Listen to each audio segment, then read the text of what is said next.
when you hear them make claims of progress, take a good look and see who isn't there. We need a seat now at the table, so please invite us or don't pretend to care.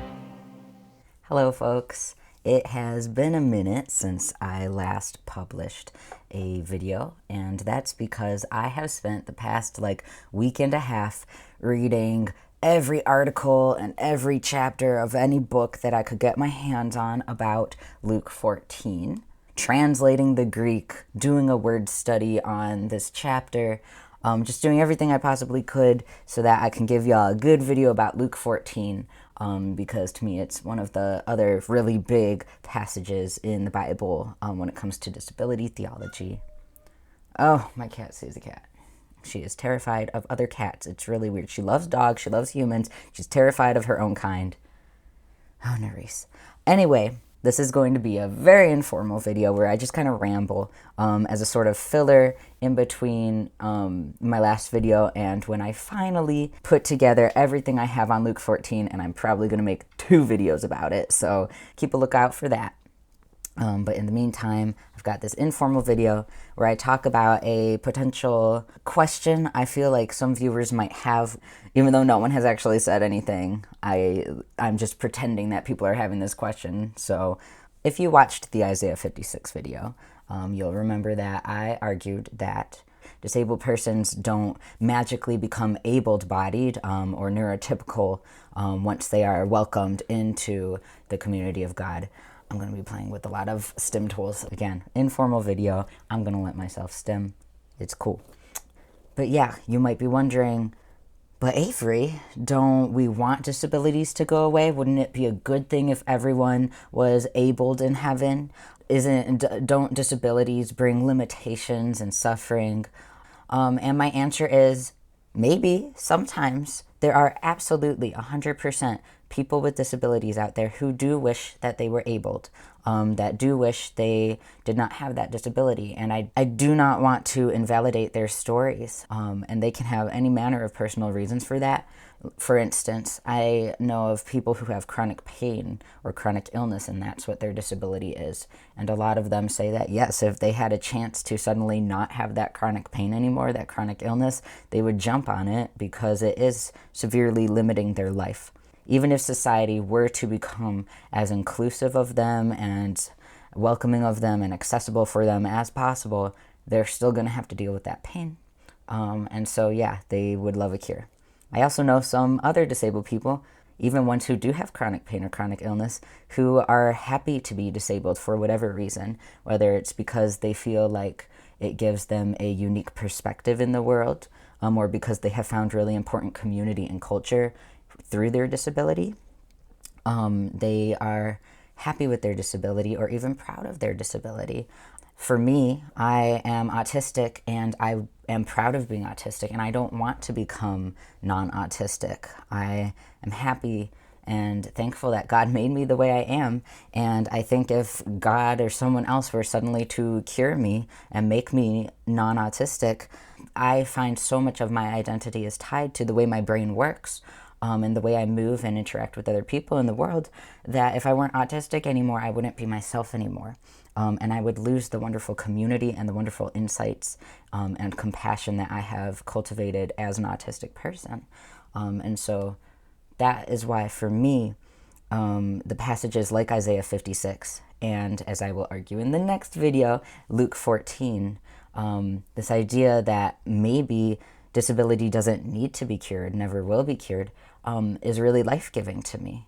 Because if I were to lose my disability, I would lose myself. So yeah, that's why it's life-giving for people like me.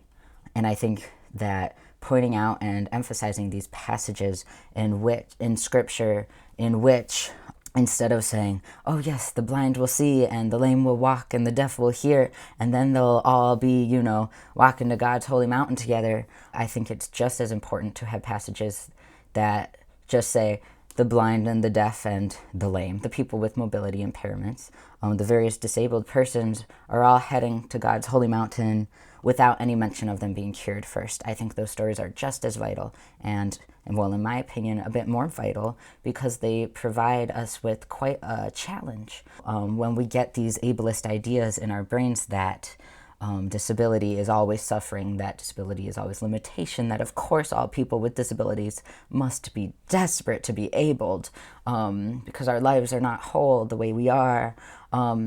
It's a big challenge to that, right? That actually disabled persons are whole persons as they are, that God calls us good as we are.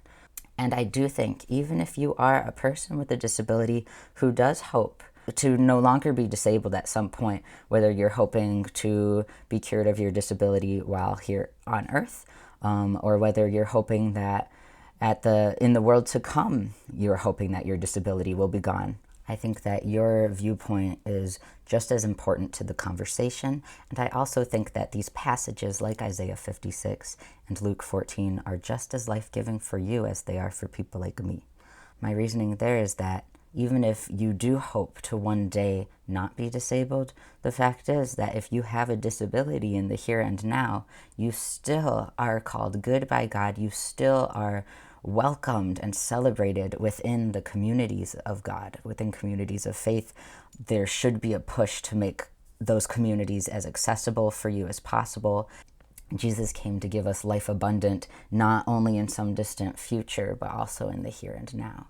You deserve to be valued and respected and included in the here and now, regardless of what you hope for the future.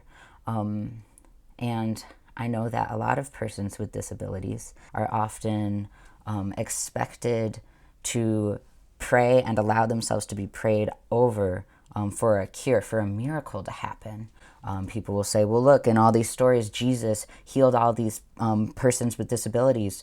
We're going to pray too and make you healed too. We're going to pray that Jesus will fix you now. And I have read so many stories, and I think I'll include a link to one or two because a lot of the stories I've read, whether the person felt sort of forced to be prayed over and they didn't want it, and even for people who did hope that it would work, they come away from those experiences feeling a lot of guilt and shame when it does not work. When people pray over them and nothing happens, they are still blind or they're still unable to walk or whatever it is, they aren't fixed. And there's a lot of shame there, partially because there's an implication that the reason it didn't work is because you didn't have enough faith. If you just believed harder, God would have come and cured you. But you're not believing hard enough. It's your fault that the miracle isn't happening. And that's a really hard way to live. That kind of shame and guilt when you know you're giving it your all and people are saying, well, actually, you're not. That's not a burden anyone should have to live with. And so I think that these passages are life-giving for all persons with disabilities, wherever they fall on the spectrum of hating it and wishing it were gone, disliking it but seeing a little bit of goodness in it, being content with it and finding ways to work with it, or being proud of it and loving it. Wherever you fall on that spectrum, that perspective about your own disability, I think there's life to be found in these passages. I'm going to close this because it's getting long, but if you have a disability and you would like to share your viewpoint on anything in this video or any of the other videos I've had so far, please leave a comment. I'd love to hear about it and hear about your point of view because I'm just one person and the disability community is incredibly diverse. There are so many different perspectives and so much wisdom there. So please share. That'd be cool. And that's the end of this video.